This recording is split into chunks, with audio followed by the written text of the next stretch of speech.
नमस्कार दोस्तों, मैं प्रिंस कुमार स्वागत करता हूं आप सभी का अपने YouTube चैनल ज्ञान अमृत पर।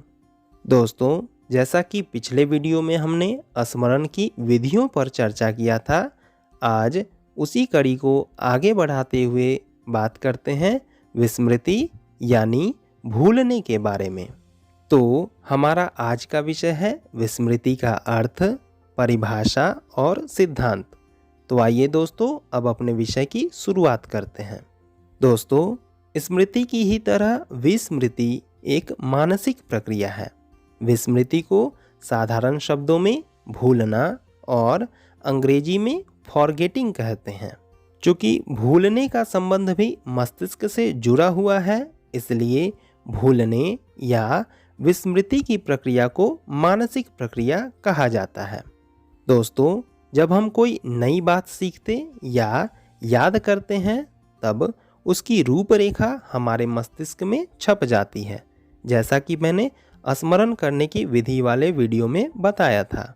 और स्मृति यानी याद करने की क्षमता द्वारा हम उसको फिर से स्मरण में ले आते हैं, पर कभी कभी हम ऐसा करने में सफल नहीं होते हैं। तो याद न कर पाने की हमारी यही असफलता विस्मृति या भूलना कहलाती है। दोस्तों, स्मृति की ही तरह विस्मृति का भी अध्ययन अत्यंत महत्वपूर्ण है। ऐसा इसलिए क्योंकि जीवन में बहुत सी ऐसी घटनाएं घटती है जिसे हम याद नहीं रखना चाहते हैं, उन्हें भूल जाना चाहते हैं। और मान लीजिए, यदि हमारी भूलने की क्षमता हो ही न, तो क्या होगा? यदि हमारे पास भूलने की क्षमता नहीं होगी तो हमारी मानसिक स्थिति खराब हो जाएगी। इसके साथ ही भूलना इसलिए भी जरूरी है जिससे हम नई बातों को याद कर सकें तथा नए विषयों को सीख सकें। ठीक उसी तरह जैसे हम किसी पेन ड्राइव में तभी नए नए वीडियो या गाने, फिल्म आदि डाल सकते हैं जब हम उसमें उपलब्ध पहले के डेटा को डिलीट करते जाते हैं।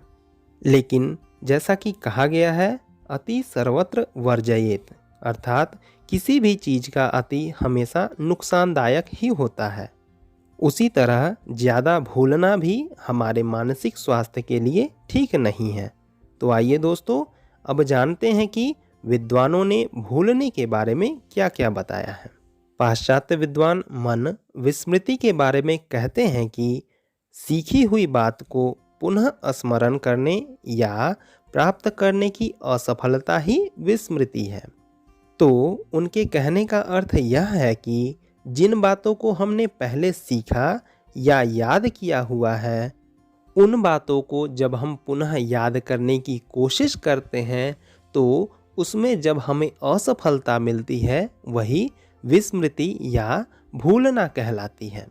वहीं ड्रेवर कहते हैं कि विस्मृति का अर्थ है किसी समय प्रयास करने पर भी किसी पूर्व अनुभव का स्मरण करने या पहले सीखे हुए किसी कार्य को करने में असफलता। एक और विद्वान है फ्रायड। फ्रायड कहते हैं कि विस्मरण वह प्रवृत्ति है जिसके द्वारा दुखद अनुभवों को स्मृति से अलग कर दिया जाता है। तो फ्रायड की यह परिभाषा मनोविश्लेषणवाद पर आधारित है, जिसमें उनका मानना है कि अतीत में हमारे साथ जो भी बुरा हुआ है उसे भूल जाना ही विस्मृति है। दोस्तों, जब हम इन सभी परिभाषाओं को देखने और समझने का प्रयास करते हैं तो विस्मृति का जो अर्थ स्पष्ट होता है वह कुछ इस प्रकार से है। विस्मृति एक मानसिक प्रक्रिया है जिसमें व्यक्ति अतीत में सीखी हुई एवं याद की हुई घटनाओं को याद करने में असफल हो जाता है। दोस्तों, अब विषय को आगे बढ़ाते हुए बात करते हैं विस्मृति के सिद्धांतों की। विस्मृति का पहला सिद्धांत है चिन्ह ह्रास सिद्धांत, जिसे अंग्रेजी में थ्योरी ऑफ ट्रेस डीके कहा जाता है। यह सिद्धांत अनुपयोग के नियम पर आधारित है और इसका आधार समय है। यानी कि जब हम सीखी हुई क्रियाओं का बहुत दिनों तक प्रयोग नहीं करते हैं तो उसे हम धीरे धीरे भूल जाते हैं। जैसे यदि किसी व्यक्ति ने बीए में साइकोलॉजी लिया है तो इस बात की बहुत अधिक संभावना होती है कि वह 9th-10th के मैथ्स इक्वेशन को भूल गया होगा, क्योंकि साइकोलॉजी में सामान्यतः मैथ के फॉर्मूले का प्रयोग नहीं होता है।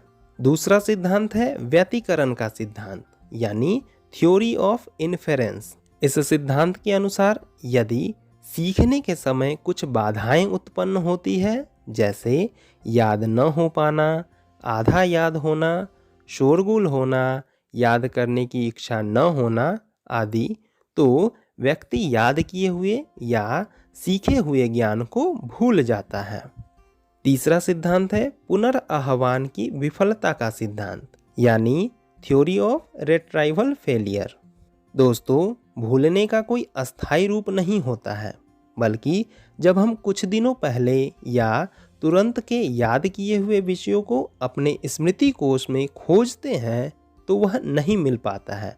इसे ही पुनर्आह्वान की विफलता कहा जाता है। जैसे परीक्षा से पहले कोई बच्चा रात में किसी तथ्य को याद करता है, लेकिन सुबह वह परीक्षा में नहीं लिख पाता है। इसका कारण यह होता है कि वह याद किए हुए तथ्यों को पुनः अपने मस्तिष्क कोश में नहीं खोज पाता है।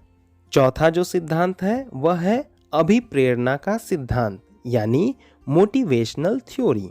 दोस्तों, इसे दमन का सिद्धांत भी कहा जाता है, यानी कुछ कार्य जो अधूरे होते हैं वह हमें लगातार याद रहते हैं, लेकिन जो काम पूरे हो जाते हैं उसे हम भूल जाते हैं, जिसका कारण यह है कि अधूरे काम हमारे मस्तिष्क को लगातार उस कार्य को करने के लिए प्रेरित करते रहते हैं, जबकि पूर्ण कार्य को धीरे धीरे हमारा मस्तिष्क भूलता चला जाता है।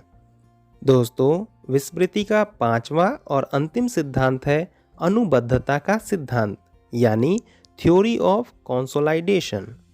दोस्तों, जब किसी विषय पर हमारा ज्ञान अधूरा होता है तो उस विषय को हम पुनः याद नहीं कर पाते हैं। पुनः याद करने के दौरान उससे संबंधित अन्य बातें भी हमारे दिमाग में आने लगती है, जिससे हम मुख्य बात को भूल जाते हैं। इसे ही अनुबद्धता का सिद्धांत कहा जाता है। दोस्तों, इस तरह से हमने जाना कि जीवन में किसी तथ्य या विषय को याद रखने के साथ साथ भूलना भी जरूरी है, और भूलने के कुछ सिद्धांतों पर हमने चर्चा भी किया। तो इस प्रकार से हमारा आज का यह विषय यहीं समाप्त होता है। आपको यह विषय कैसा लगा कृपया कमेंट में ज़रूर बताएं। तो फिर शीघ्र ही मिलते हैं एक नए विषय के साथ। तब तक के लिए नमस्कार, धन्यवाद।